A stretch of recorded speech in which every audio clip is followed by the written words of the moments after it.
마태복음 5장 1절에서 12절까지의 말씀. 저와 여러분들 한 절씩 교독할 때 하나님께서 이 말씀을 통해 오늘 우리에게 은혜 주시기를 원합니다. 제가 먼저 읽겠습니다. 예수께서 무리를 보시고 산에 올라가 앉으시니 제자들이 나아온지라. 심령이 가난한 자는 복이 있나니 천국이 그들의 것이미요.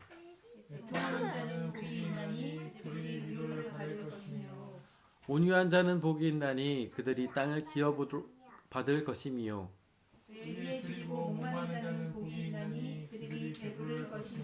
긍휼히 여기는 자는 복이 있나니 그들이 긍휼히 여김을 받을 것이미요.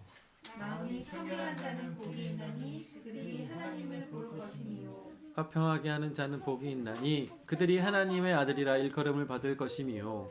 의를 위하여 박해를 받은 자는 복이 있나니 천국이 그들의 것이니라. 나로 말미암아 너희를 욕하고 박해하고 거짓으로 너희를 거슬러 모든 악한 말을 할 때에는 너희에게 복이 있나니 기뻐하고 즐거워하라. 하늘에서 너희의 상이 큼이라. 너희 전에 있던 선지자들도 이같이 박해하였느니라. 아멘. 오늘도 정신이 정말 오늘도 우리 순빛교회 예배에 오신 모든 분들을 주님의 이름으로 축복합니다. 주님의 은혜와 평강이 이 시간 함께하기를 간절히 기원합니다.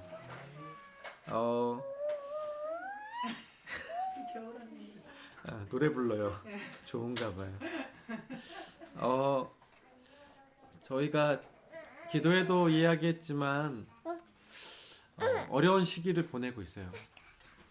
뉴스를 보거나 신문을 보거나 할 때마다 마음이 편하지 않아요. 어떻게 보면 제 안에 있는 두려움일 수도 있고 또 지금 벌어지고 있는 여러 일들 속에서 보여지는 사람들의 모습, 또 저의 모습, 그런 것들을 통해서 과연 우리 그리스도인은 이 시기에 어떻게 살아야 할까라는 고민들을 많이 하게 돼요. 어제도 밤에 이런저런 생각들을 많이 하게 되더라고요. 그래서 든 생각은 제가 어디에 글을 올리려다가 참았어요. 이건 지극히 제 생각이고 또 규모가 작은 교회의 목사이기 때문에 가능한 이야기일 수도 있겠다는 생각이 들었거든요. 어떤 생각이냐면 모두가 모이는 것에 근심하고 있다면 교회는 모이지 않고 흩어지면 어떨까? 우리가 모여서 하나님을 예배하는 것도 참 좋은데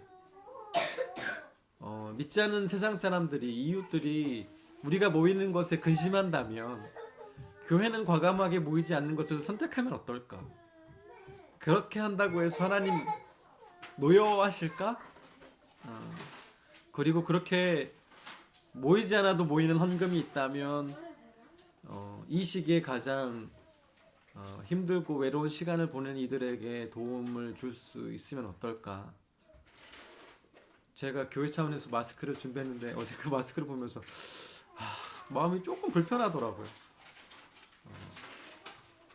정말 필요한 사람이 있지 않을까? 제가 지금 이 사태를 일찍부터 좀 보고 있었어요. 일찍부터 보고 마스크가 필요하겠다 이런 생각을 하고 있어서 지금 되게 비싸졌잖아요. 그 이전에 준비를 해놓은 거였거든 사실은. 근데 이렇게 올라가는 마스크의 가격을 보면서 이거를 이제 구하지 못하는 사람들도 생길 수 있겠구나. 단순히 돈이 없어서 못 사는 사람들도 있겠다는 생각이 불현듯 들더라고요. 그래서 마음이 좀 복잡해졌어요. 그래서 뭐 쓸데없는 걱정일 수도 있긴 한데 그래서 이런 고민들이 계속되지 않을까. 정말 이 시대의 교회가 어떤 모습을 해야 할까 고민할 것 같아요. 이런 고민들 같이 하면 좋겠다는 생각 들어요. 그게 그리스도인이 이 세상을 살아가는 진짜 방법이 아닌가 싶거든요. 하나님의 시선이 어디에 있을까? 그러면 그 시선이 머무는 곳에서 우리는 뭘 할 수 있을까? 우리는 보통 하나님의 시선이 머무는 곳에서 우리는 뭘 받을 수 있을까를 생각해요. 하나님 시선이 어딨지? 이걸 보고 아 저기로 가면 복 받겠구나 해서 거기로 막 달려간단 말이에요. 근데 우리가 그러지 말고 하나님의 시선이 머무는 곳, 제가 설교 때 말씀드렸잖아요.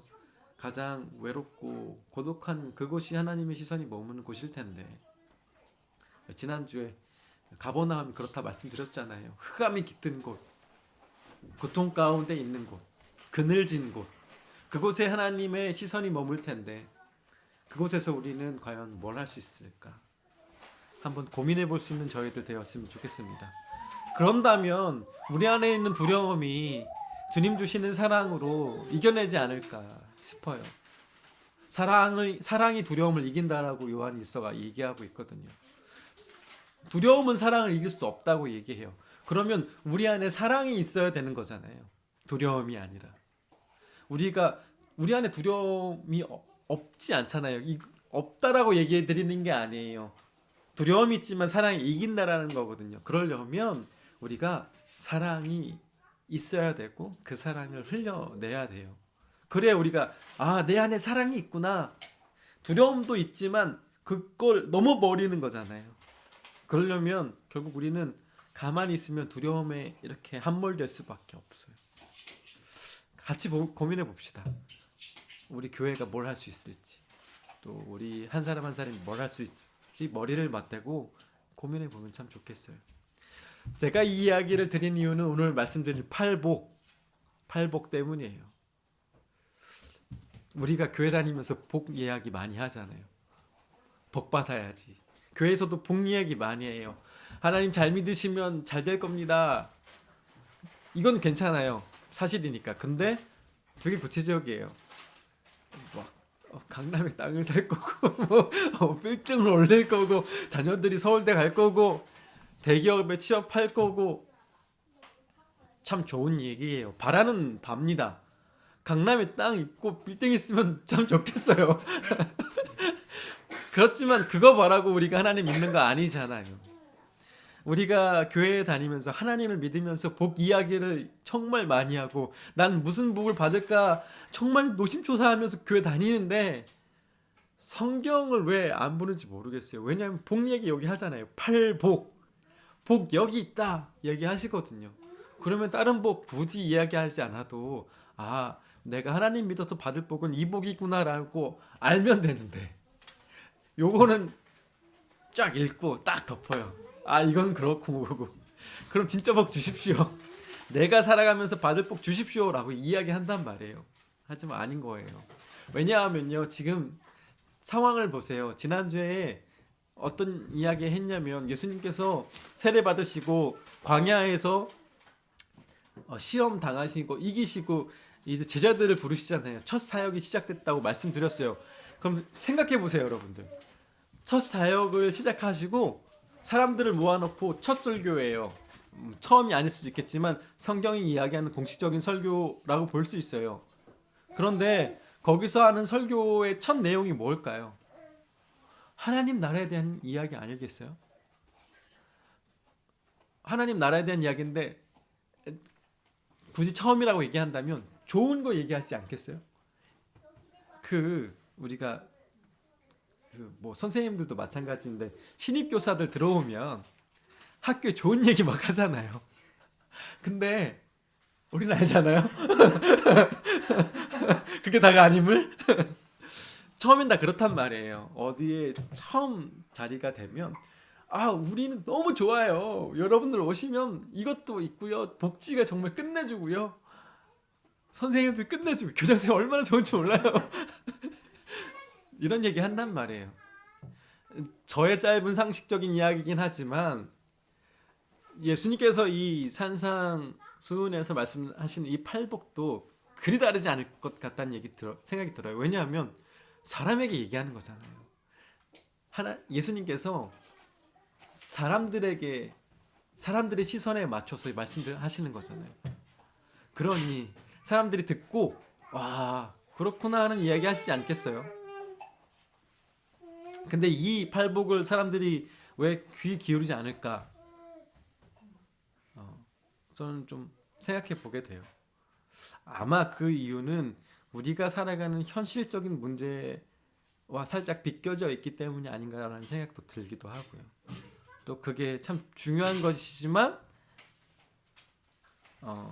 내 삶에서는 굳이 그렇게 하고 싶지 않은 마음도 있지 않아서이지 않을까라는 생각도 듭니다. 하나님 나라에 대한 매력적인 이야기가 이 팔복에 사실 다 담겨져 있거든요. 그러니 우리가 하나님 나라를 꿈꾸는 사람들이라면 이 팔복을 통해서 감동과 감격을 사실 경험해야 해요. 왜냐하면 진짜 복이 여기 있다, 들어라 얘기하고 계시는 거거든요. 이 팔복을 통해서 하시는 복, 제가 간단히 정리하면 이런 거잖아요. 하나님을 믿는 이들은 심령이 가난할 자일 것이고 또 애통할 것이며 온유하며 의에 줄이고 목마른 자, 그죠? 또 긍휼하며 마음이 청결하고 화평케 할 뿐만 아니라 의를 위하여 인내하는 자라고 이야기를 한단 말이죠. 자, 이런 사람이 그리스도인이라면 자, 나의 삶을 자꾸 떠돌아 나는 여기에 나와 있는 8가지의 이야기에 얼마나 맞는 사람일까?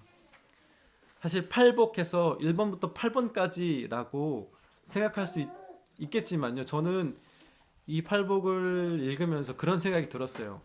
이거는 각각 떨어진 이야기가 아니라 하나의 이야기를 하고 있구나.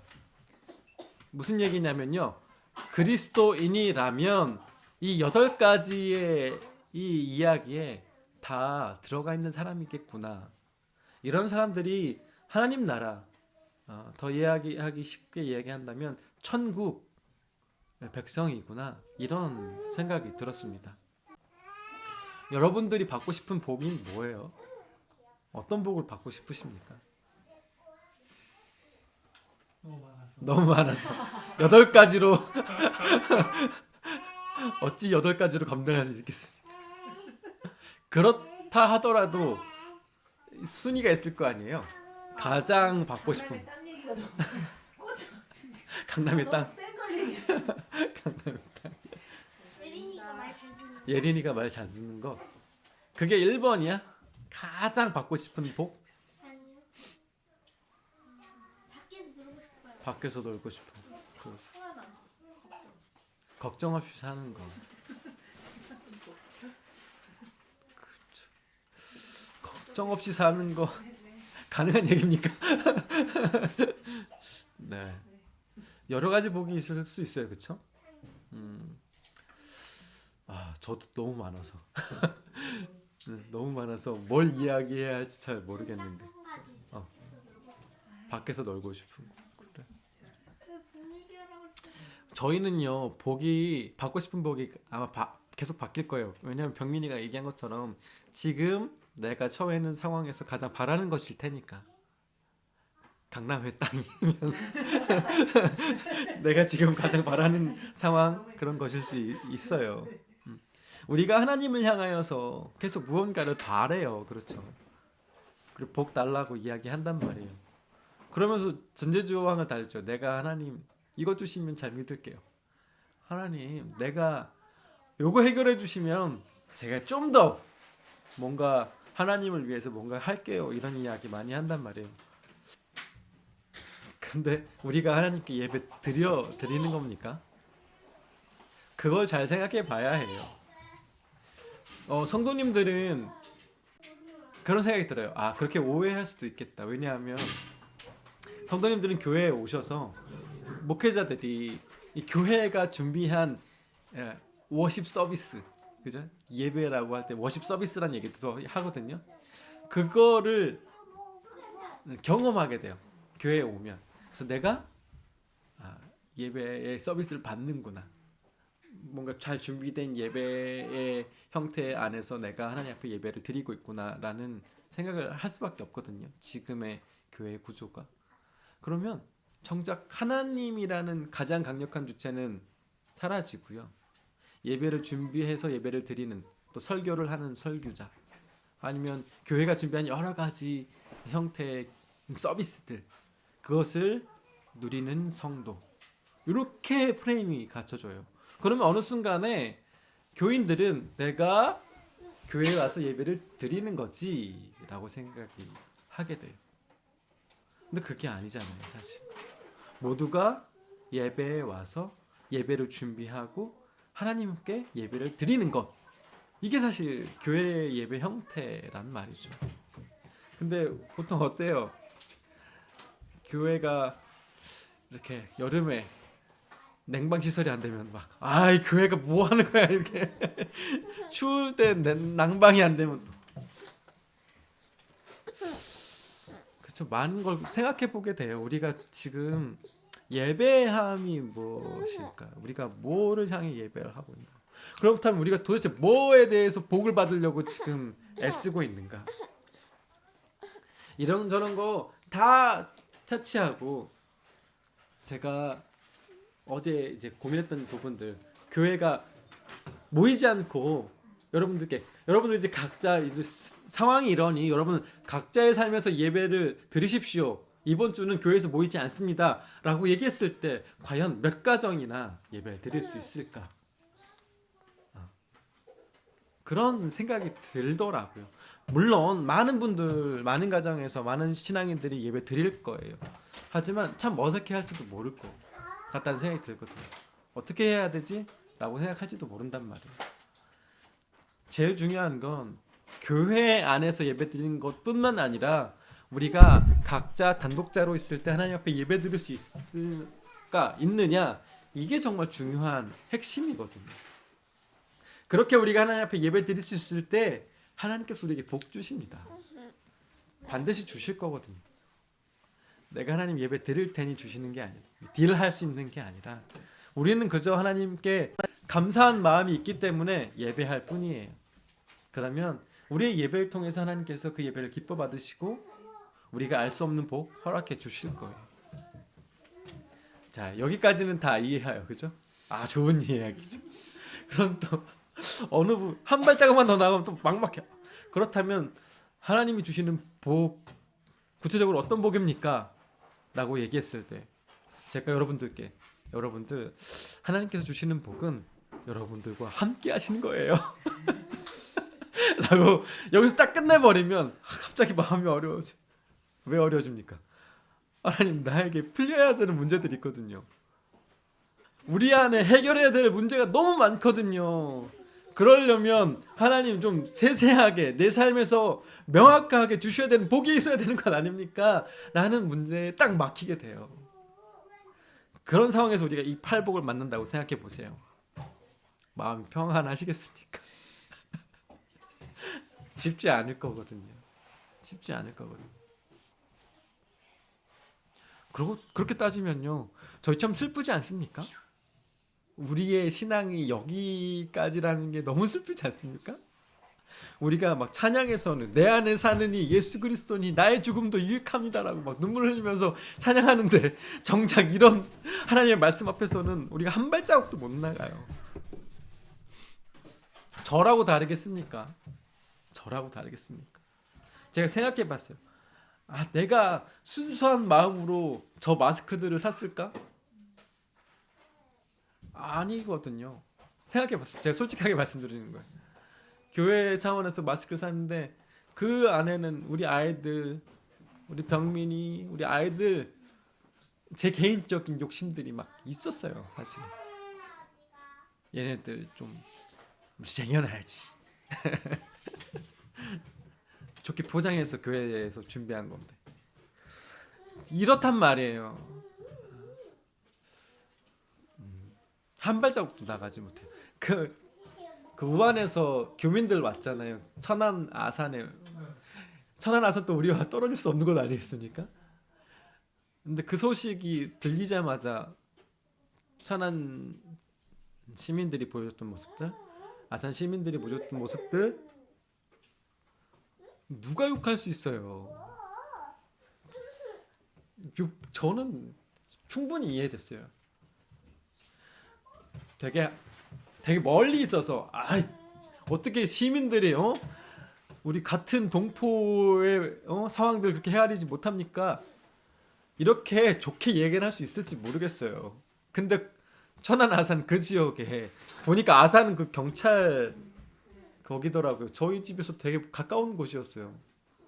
그럼 과연 저는 마음 편하게 어떻게 그거 품어주지 못합니까? 그 안에 분명히 그리스도인들도 있을 텐데 그거 하나 품어주지 못합니까? 라고 쉽게 얘기할 수 있었을까요? 그렇게 얘기를 할지 모르겠지만 제 안에서는 아마 막 다 들어갈 거예요. 어떡하지? 이런 마음 없지 않아 있었을 겁니다. 그게 저희들이에요. 그게 저희들이란 말이에요. 오늘 그래서 찬양들을 보시면 제 마음이 담겨져 있는 찬양들이에요. 내 안에 사느니 약한 나로 강하게 주 예수보다 더 귀한 것은 없다고 우리가 그렇게 찬양을 하고 그렇게 예배를 드리는데 도대체 우리는 하나님께 뭘 바라면서 그렇게 살아가는 건지. 세상 즐거움 다 버리고 자랑 다 버렸다는데 내가 하나님 앞에 기도하는 건 어찌 그렇게 세상적인 것인지. 주 예수보다도 더 귀한 것은 없다고 찬양하는데 어찌나 귀한 게 많은지.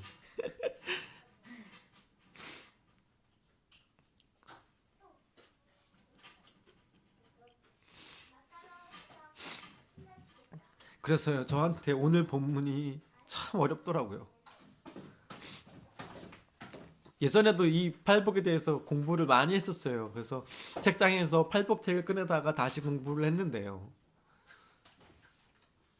쉽지가 않더라고요. 봐도 이야기할 거리는 많은데 제 마음이 어려운 이유는 제가 그렇게 잘 못 살고 있어서 그런가 봐요.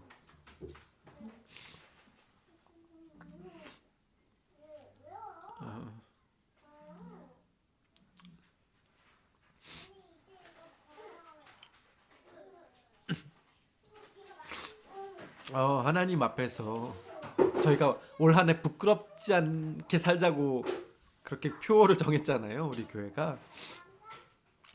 근데 자꾸 부끄러워요. 말씀 앞에서 자꾸 부끄러워져요, 제 삶이. 들고 있으세요. 이것도 엄마 선물이. 오늘은 첫 번째 얘기만 하려고 해요. 심령이 가난한 자는 복이 있나니 천국의 그들의 것이미요. 심령이 가난한 자는요, 세상에서 가난한 사람을 이야기하는 건 아니에요. 가난하기 때문에 하나님의 나라가 그들의 것이 아니고요. 심령 가난한 사람들을 봤더니 가난한 사람들이 많은 거예요. 무슨 말인지 아시겠죠? 그래서 꼭 가난해야지 천국에 가는 게 아니라는 말씀을 드리고 싶은 거예요. 그런데 통계적으로 가난하니 의지할 게 하나님밖에 없는 거죠. 곤고한 상황에 처한 사람이 의지할 곳이 하나님밖에 없어지는, 그렇잖아요. 어디 하나 도울 것도 없고 손 내미는 것도 없고, 그럴 때 바라볼 수 있는 건 하나님밖에 없어서 심령이 가난해지는. 하지만 부자라고 해서, 상황이 좋다라고 해서 심령이 가난하지 않은 건 아니에요. 왜냐하면 각자의 삶이 다 다르잖아요. 어떤 지점에서 참 힘들고 어려운 상황이 있는지 아무도 몰라요. 그래서 제가 이걸 이렇게 정리해봤어요. 더 이상 나는 어떤 것도 내세울 것이 없습니다. 그러니 의지할 곳도 없습니다. 내가 의지하는 분은 오직 주님밖에 없습니다. 내 입에서 나오는 것은 나의 죄로 인해 더럽혀진 마음뿐입니다. 이제 할 수 있는 말이라고는 주님밖에 없습니다. 이게 제 고백이에요. 그래서 곰곰이 생각했어요. 성경에서 그러면 심령이 가난한 사람은 누가 있을까라고 봤더니 누가복음에 바리새인과 세리가 있잖아요. 기도하는 모습. 심령이 가난한 사람은 세리였구나. 세리는 세상에서 손가락질 받는 사람이잖아요. 그에게 죄가 없다고 아무도 말할 수 없어요. 그런데 하나님께서 세리의 기도를 들으시고 세리를 의롭다라고 말씀하셨어요. 세상의 관점에서 보면 바리새인이 더 의로워야 하는데 하나님께서는 바리새인을 의롭다라고 말씀하셔야 되는데 그렇게 하지 않으셨어요. 왜냐하면 세례의 기도 안에서는 죄의 고백이 있었거든. 하나님밖에 없었거든. 바리새인은 좀 달라요. 하나님이 없어요. 뭐만 있을까요? 하나님, 저는요 11조도 잘했고요, 예배도 열심히 드렸고요, 기도도 많이 했고요, 저 옆에 있는 세리보다 훨씬 더 도덕적인 삶을 살았답니다 라고 기도했어요. 하나님이 없어요. 이런 사람에게 누가 심령이 가난하다고 얘기할 수 있겠습니까? 근데 세리는 성전 가까이도 가지 못해요. 왜? 부끄러우니까. 부끄러우니까 가까이도 못 가요. 성전 저 멀리서 고개도 못 들고.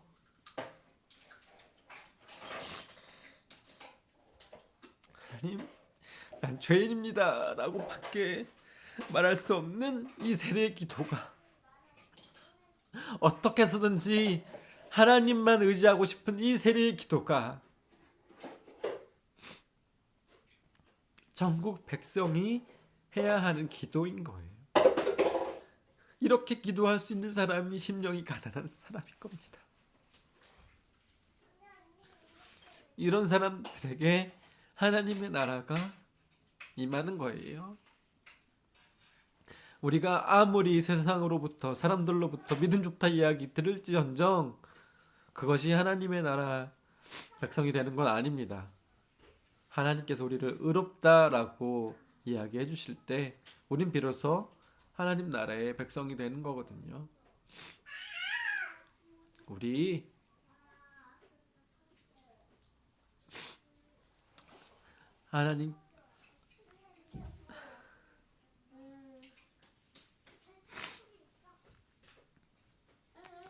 하나님께 올 한해 하나님 나라의 백성이 될 수 있는, 그래서 의롭다라고 칭찬받을 수 있는 저희 모두가 되었으면 좋겠습니다. 그래서 우리가 기도할 때 아니면 삶을 살아갈 때 진정한 회개가 일어나는 삶을 살았으면 좋겠고요. 제가 회개 말씀드렸잖아요. 한 번에 되지 않아요. 애써야 됩니다. 그래서 저희들 그렇게 하나님 앞에서 회개하고